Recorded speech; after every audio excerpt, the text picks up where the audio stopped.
Hello everyone, this is Venom Geek Media here, and today I'm going to be covering a ship that actually I've been meaning to look at for quite a long time, and I'm only now getting around to it, but I suppose better late than never. This is at the request of Commander Birdmonster.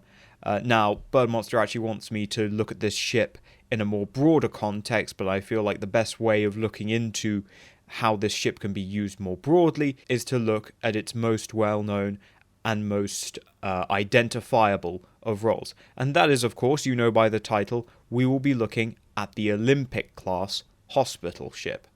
As I say, this ship is an auxiliary ship and it is modular like many things in Starfleet. It can be used for a great many things. But in this instance, we'll be talking about it in its capacities as a hospital ship, because that will then give us a good idea of what its capabilities would be in other various support roles. It's a good demonstration of what this ship really is capable of.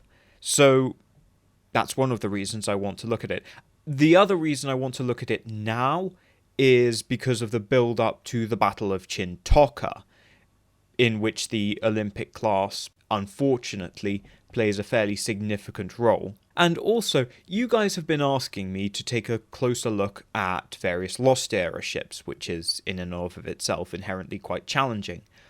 But this is actually quite a good example of a Lost Era ship. I know some people will say, but we saw it in the alternate future in All Good Things, and we saw it in Lower Decks. It's a newer ship.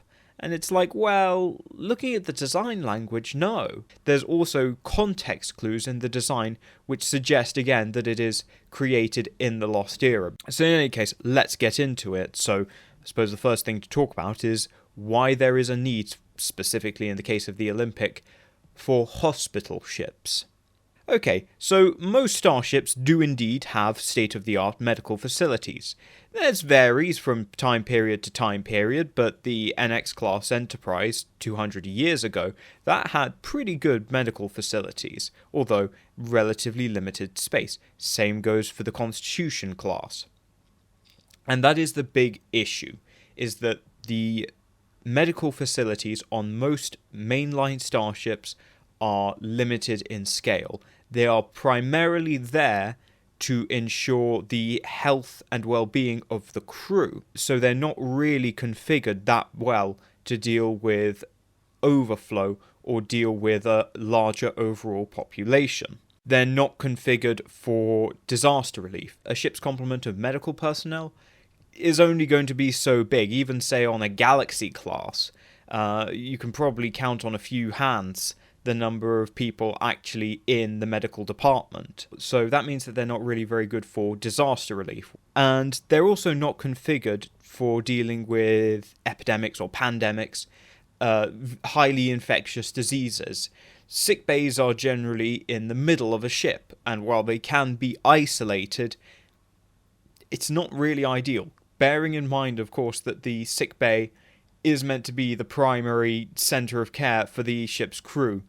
You can't then also have them trying to cure a very infectious disease in the same place. It doesn't really work. And then the other half is providing long-term treatment to a population. A big exploratory ship, it's going to be called on to move on pretty quickly. There's a lot of blind spots in the sort of ships of the line when it comes to their medical facilities. Not to say that they have bad medical facilities, but to say that they are wanting. Now, this wasn't really considered much of a problem in the 23rd century because Starfleet was a military force. Other organizations would be called upon to do that kind of disaster relief, or indeed it would just be left up to the colonists. However, during the 24th century, we'll see a big expansion in humanitarian efforts. This is because Starfleet is not required so much to fulfill a military role anymore. The Cold War with the Klingons is over, and the Romulans have withdrawn from interstellar affairs, leaving Starfleet free to explore and build the Golden Age. And so with that comes a whole new set of responsibilities, and that includes a lot of humanitarian responsibilities. You've also got, at the same time, the expansion of the Federation into new territories. Previously, Federation colonies were very much expected to be self-sufficient.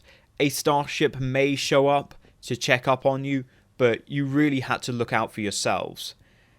But now the technology exists that Starfleet can provide aid and support to these colonies in order to make sure that they're not wiped out suddenly from just a, bad turn of fate. Starfleet now has the power and the reach to support far-flung remote colonies.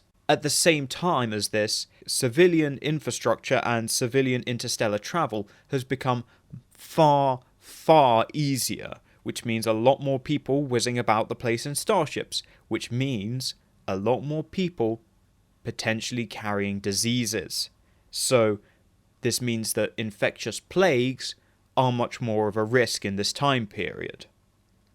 And so, arguably learning from Earth's history, Starfleet decides to take a proactive, preventative approach. And so that comes out in the Olympic class.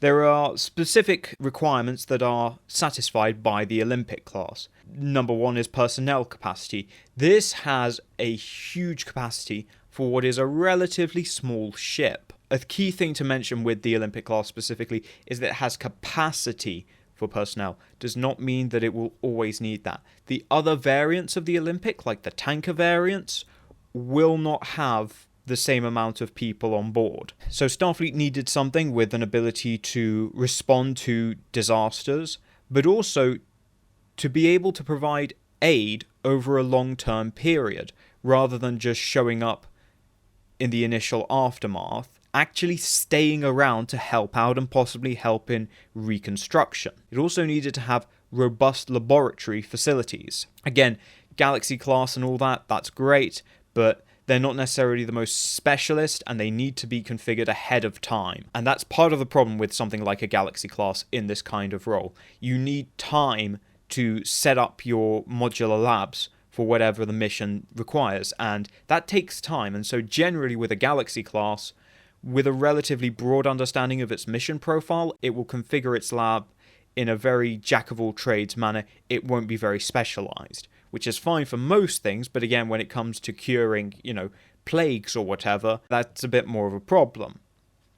It also needs to be able to render aid to remote colonies far beyond the range of static medical facilities. Yes, there are state-of-the-art, huge medical facilities on major starbases, but Starfleet can only build starbases so fast, and at the rate that Federation colonies are growing and expanding and propagating, they're never going to be able to keep up. So they need something that can bring that kind of capability to that population. Okay, so with that in mind, let's take a look at the Olympic class specifically and how it satisfies these requirements. Right out the bat, with the medical variant of the Olympic class, we have a crew of 750, the majority of which are medical personnel. The other forms of the Olympic class, like the cargo and tanker variants, only have a crew of about 150. That's 600 medical personnel on one ship, which is huge. That's going to be many times the number of a Galaxy class. And it doesn't stop there. Its standard capacity is about 2,500 passengers. This is what it's configured for in most situations, and that is basically the capacity of the main hospital sphere. That can hold about 2,500 people. Granted, maybe you have a few other wards scattered in the secondary hull, but the evacuation limit is a total of 8,000, and so the remainder of that number will mostly be residing in the secondary hull, and that's more intended for disaster relief. There's been an earthquake or some other kind of natural disaster, and we're dealing mostly with injuries rather than disease. So to break it down very simply, the sphere section, the hospital section, is for treating diseases, and the secondary hull, the A&E if you like, is for physical injuries. You keep those two apart as much as possible.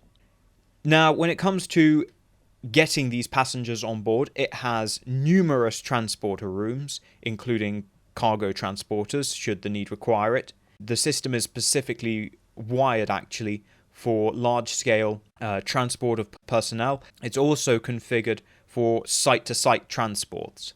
And in the hospital section, you actually have specific quarantine transporters which have enhanced safety and biofilter systems to try and ensure infection is not brought onto the ship. Alternatively, if you can't use transporters, or more likely, your transporters are busy getting people down there as soon as possible and bringing up the most critically ill or wounded, it's not going to be enough to service everyone. And this is where the shuttle bay of the Olympic class comes in. It's a very large shuttle bay, very cavernous, although it's only a single launch door. So there's a lot of shuttles, but the launch and recovery rate is comparatively quite slow. It can carry a total of 4 runabouts on the upper deck, 15 medium shuttles, and 30 light shuttlecraft. Medium shuttles can probably accommodate about 2 to 3 stretchers. Light shuttles can only accommodate a single patient. Those are generally the ones used as ambulance shuttles. They're also generally used if someone poses an infection risk. You isolate them down to a single shuttle. There are also then, of course, secure transit facilities when we get on board. So, for example, we have double-sized turbo lifts. So these are twice the size of the standard turbo lift. That's because you've got to accommodate a person on a stretcher in there. You also have twin-track turbo lifts. So while on some smaller starships you'll get single-track turbo lifts and basically one lift car has to get out of the way of another, or more likely on smaller ships there's actually only 1 to 2 lift cars. In the case of the Olympic class, we have 2 separate tracks running down the ship so that we, basically like a bloodstream, we have a constant circulation of turbo lift cars going around the ship and moving personnel around as quickly as possible, getting people to where they need to be as quickly as possible, because when we're talking about a hospital ship, time is of the essence. So actually the turbo lift generally doesn't operate so much like a lift. It more operates like a train or tram system. In terms of other capacities, there are 5 major lab facilities on board, and on each deck there is a dedicated operating theatre. Again, these can be specialised and geared up for dealing with specific situations, whether again that's operating on someone who's infectious or very specific radiation injuries. These are all things that can be configured for on the Olympic class. Finally, one thing I want to mention is that the Olympic class, while it's not got the best defensive systems, it's got a total of 2 phaser arrays and no torpedo launchers, it does have, relatively for its size, quite strong shields. This is less because it's intent on being shot at, although it's quite handy to have reinforced shields when you're being shot at, and more that it's worried about radiation hazards. Again, think about the role that the Olympic class is going to be having. It may well be called to a high radiation area and treat those who have suffered from radiation burns, radiation poisoning. Now, the Olympic class is not going to do much good if it itself is overcome with that same radiation, which is why it has this reinforced shielding. So now to speculate on the service of the Olympic class. My estimation is that this thing enters service around about the 2330s or 2340s. It's unclear when, but certainly I would say that it was out in time for the Cardassian border war, and in this time it would be used pretty widely across the Federation, but actually it would have been produced in relatively limited numbers, and primarily would have been in the form of a hospital ship. You had other potentially older ships satisfying other auxiliary roles during this time period. Oh, another thing to mention very quickly when it comes to the construction of the Olympic class, particularly when we're talking about the hospital variant, is it has a much higher cost per unit as compared to a similar sized starship, because medical equipment is complicated and expensive. And also you need to recruit and train up the necessary number of medical personnel to make this thing function as a hospital ship. It's not much of a hospital ship if there are no doctors or nurses. So with that in mind, not only have you got to build the thing, which is going to cost a lot, you've also got to train up 600 medical personnel. You can suddenly see that's a big strain on the logistics and supply, especially when other starships are still out there and still have a demand for medical personnel themselves. So that's why it was produced in relatively limited numbers up to that point. Come the Dominion War, there was a big step up in its production and a big step up in recruitment, especially in the medical field. And because it was marked as a hospital ship, that meant that they could bring civilian doctors on board, which helped augment the numbers beyond just having Starfleet doctors, who were generally needed on the actual front lines as frontline medics. So these, during the Dominion War, would actually have a lot of civilians on board as well, serving as medical professionals. In terms of its use in the Dominion War, it could be used to serve up to a division's worth of ground troops. That's supposing acceptable casualty rates and also leaving a little bit of room in there for enemy wounded and civilian wounded, which is an unfortunate reality of war, of course. Interestingly, it actually lasted longer than the Mbenga class, which was intended to replace it. I won't speculate as to exactly why that was. I'm going to say that it's going to have something to do with the appearance of the Mbenga class. It's really quite a shame that the good doctor had his name tarnished by this ship. It would last into the post-war era, and basically up until the end of the 24th century. Other hospital ships would be produced, particularly with other ships going out of mainline service during this time. But again, once you've got it set up, the medical facility can be upgraded. And again, once you've got those crews set up, once you've got the actual, staff trained, again, you can run off that for quite a while, and as long as they're kept up to date on terms of pertinent medical developments and new technologies are added when they can be, there's no reason why something like the Olympic class can't last a very long time. And even after it was retired from Starfleet, it would continue to see use in the civilian service as both a passenger, cargo ship, and actually as a humanitarian aid vessel, used by various civilian organizations, many of which were actually founded by doctors who treated patients during the Dominion War, often on board Olympic-class ships, and decided that they wanted to continue that kind of work wherever it may take them. So, really just to round up, what we have here with the Olympic class, at least in this configuration, the configuration for which it was intended, is a whole ship dedicated to medicine, to saving lives. And it can do that on a scale far greater than most hospitals today. The Olympic class really is the embodiment of Gene Roddenberry's vision. Technology being used to save lives and to make people better. But Starfleet is not a fleet of hospital ships, and for much of its career, the Olympic had to look out for its own before it could tend to those innocents who suffered in a war persecuted by Starfleet. And in that way, the Olympic class unfortunately fell short of its true ambition, its true ideals, in much the same way as Starfleet did.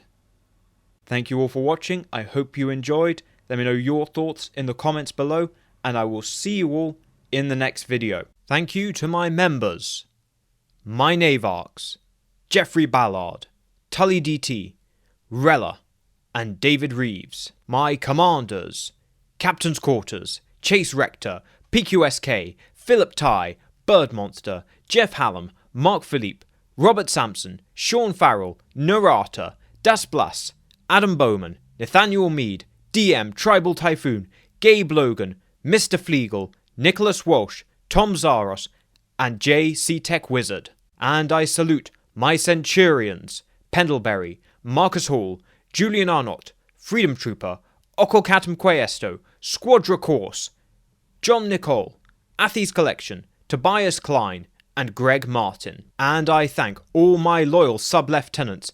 Thank you guys for supporting the channel, and I will see you all in the next video.